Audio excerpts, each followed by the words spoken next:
सत्संग से सोधी आवे, नहीं जीव 84 में जावे। सत्संग से सोधी आवे, नहीं जीव 84 में जावे। अब मेटो द्वेष और राग, हो राग या उम्र बतेरी जाली। अब मेटो द्वेष और राग, हो राग या उम्र बतेरी जाली। अब आगे दिखाते हैं महापुरुषों के और क्या विचार हैं। अब देखिएगा, एक पुस्तक है धर्मरथ, स्वामी स्वरूपानंद सरस्वती जी, शंकराचार्य जी बैठे हैं, 2 अनंत श्री विभूषित ज्योतिष पीठ पीठाधीश्वर एवं द्वारका पीठाधीश्वर जगत गुरु शंकराचार्य स्वामी स्वरूपानंद जी सरस्वती जी महाराज, और ये धर्मरथ के लेखक हैं। ये धर्मरथ पुस्तक स्वामी स्वरूपानंद सरस्वती जी महाराज गोस्वामी तुलसीदास कृत रामचरित मानस में वर्णित धर्मरथ सारगर्भित प्रवचन प्रकाशक हैं। इसके स्वामी सदानंद सरस्वती, शारदा पीठ प्रकाशनम, द्वारका, इतने, जामनगर गुजरात, दूरभाष इतने। धर्मरथ ये मुद्रक है अंबिका ऑफसेट, मीठापुर, 361345 ये कोई इनका नंबर है। प्राप्ति स्थान यहाँ पर। इसकी प्रस्तावना में लिखा है कि धर्मरथ नामक प्रकृत ग्रंथ पीठाधीश्वर अनंत श्री विभूषित श्री मजत गुरु शंकराचार्य स्वामी स्वरूपानंद सरस्वती जी महाराज के मुखारविंद से निश्रित वाक सुधा का सार संग्रह, यानी श्री स्वरूपानंद जी महाराज के द्वारा किए गए वर प्रवचन हैं। ये जो आपको दासब सुनाने जा रहा है। अब देखिएगा इसके पृष्ठ नंबर 51 पर, धर्मरथ 51 पृष्ठ में। अब यहां से पढ़ेंगे। जड़ बुद्धि में वह शक्ति नहीं जो आत्मा को जान सके, और यदि आत्मा बुद्धि के द्वारा जाना जाता है तो आत्मा हो गया ज्ञेय। ब्रह्म किसी का दृश्य बन नहीं सकता।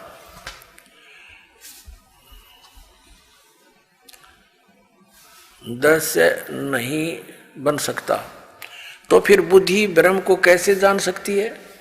यह प्रश्न बना रहता है, जिसका समाधान हमने संक्षेप में सूत्र रूप में कल सुनाया था, पीछे सुना दिया, कि सामान्य बुद्धि उस परमात्मा को जानने में निश्चित रूप से असमर्थ है, परंतु वेदांत शास्त्रार्थ अभ्यास संस्कार जन्य संस्कृत जो बुद्धि है, उस बुद्धि से ब्रह्म का साक्षात्कार होता है। बुद्धि ही विवेक करती है, विवेक करते करते हमें उस स्थिति में पहुंचा देती है जहां जाकर ब्रह्म का साक्षात्कार सहज में ही हो जाता है। ब्रह्म का साक्षात्कार क्या है? जैसे हम किसी मनुष्य को देखते हैं और कहते हैं कि हमने उसका साक्षात्कार किया, आपसे हम मिले, उस प्रकार ब्रह्म से साक्षात्कार नहीं हुआ। फिर कैसा? इस प्रकार ब्रह्म किसी को गोचर नहीं होता, वो दिखता नहीं, इंद्रियों और मन के द्वारा वह नहीं जाना जा सकता। तो ब्रह्म का साक्षात्कार क्या है? वस्तुतः स्थिति यह है कि ब्रह्म को सब जानते हैं। किस रूप में जानते हैं? जिस तत्व के रूप में श्रुतियों ने आत्मा को बतलाया है। आत्मा सबको विदित है। मैं हूं यह कौन नहीं जानता? सब कहते मैं हूं। भगवान के संबंध में तो लोग प्रश्न करते हुए कहते हैं कि महाराज भगवान है कि नहीं? तो हम उनसे यही पूछते हैं कि तुम हो कि नहीं? अगर तुम हो तो भगवान भी है, क्योंकि पहले हमने आपको देखा। मैं कौन हूं? तो अहम ब्रह्मास्मि, मैं ब्रह्म हूं। इस बात का सभी को ज्ञान है, मैं हूं। अब यहां देखते हैं, हम शरीर को जान रहे हैं तो इसका अर्थ यह हुआ कि शरीर हमसे पृथक है, ये ज्ञान दे रहे हैं स्वरूपानंद जी। इस प्रकार प्राण को हम जानते हैं, शरीर को संचालित करने वाली शक्ति जो है वह प्राण है। प्राण भी हमसे पृथक है। जो मन को जानते हैं, मन भी हमसे पृथक है। महात्मा लोग बतलाते हैं समाधि की विधि, कैसे समाधि लगाई जाए, कैसे आत्म दर्शन किया जाए। तो यह बताते हैं कि पहले स्थिर आसन से बैठ जाएं, शांतिपूर्वक थोड़ी देर स्थिर बैठे रहने पर अपने आप अपने को शरीर मालूम पड़ने लगेगा। मन से यह शरीर है, तो शरीर जिस समय हमारा देह बन जाए, समझ लेना चाहिए हम शरीर से अलग हो गए। फिर मन है, ये आएगा कि इस शरीर को चलाने वाला, हाथ पैर उठाने वाला, रखने वाला मैं हूं। तो हम प्राण में चले गए, प्राण के साथ हम एक हो गए। उस प्राण में दृष्टि केंद्रित कर दिया तो थोड़ी देर तक प्राण में दृष्टि केंद्रित करने पर प्राण भी आत्मा से पृथक प्रतीत होने लगेगा। फिर हमको लगेगा कि इस प्राण को भी हम प्रेरित करने वाला, संकल्प करने वाला मैं हूं। तो इस प्रकार अर्थ यह है कि हम मन के साथ जुड़ गए, उस मन को भी देखने लग जाए, मन में भी अपनी दृष्टि केंद्रित कर दी जाए तो मन भी अपनी आत्मा से पृथक होने लगेगा। फिर यह मन में विचार आएगा कि यह संकलात्मक, विकलात्मक प्रेरित करने वाला निश्चय करता मैं हूं। तो इसका अर्थ यह हुआ कि हम बुद्धि के साथ तादाम आपन्न हो गए, यानी उसके जैसे हो गए। तब हम बुद्धि में दृष्टि को केंद्रित कर दें तो बुद्धि भी अपने आप पृथक प्रतीत होने लगी। जहां शरीर, प्राण यानी श्वास, मन, बुद्धि, इन सब को अपनी आत्मा से अलग किया तो ये जो झूठ था मैं, इसको हम अहंकार कहते हैं, जड़ चेतन की ग्रंथि कहते हैं। यह मैं समाप्त हो जाएगी। इसके समाप्त होते ही शून्य का अनुभव होगा। परंतु इस शून्य का अनुभव कौन कर रहा है? शून्य का भी तो कोई अनुभव करता है, उसके द्वारा। तो जिसके द्वारा शून्य का अनुभव हो रहा है वह शून्य नहीं है, वह पूर्ण है।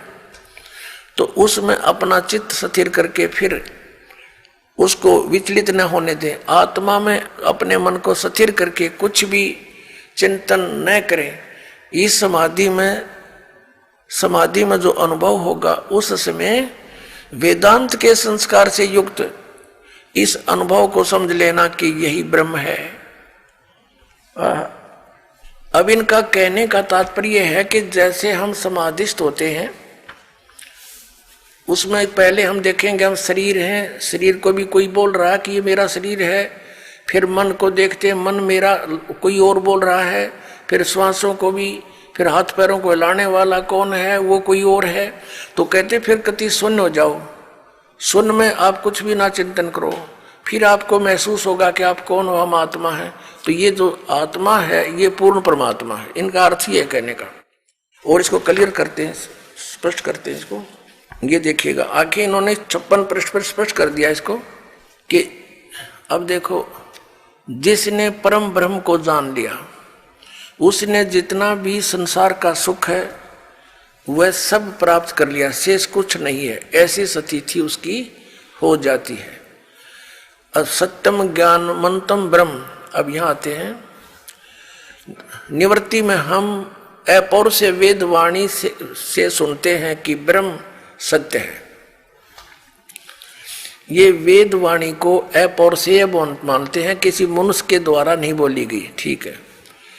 उस ब्रह्म सत्य है, ज्ञान है, अनंत है, वह अंतःकरण में ही अवस्थित है। तो हमारे मन में उसके अस्तित्व के संबंध में जो संदेह है उसकी निवृत्ति उस ज्ञान से हो जाती है। चार महावाक्य हमारे वेदों में बतलाए गए, ये वेदों के नहीं, इन्होंने बल्कि उपनिषदों से ले रखे हैं।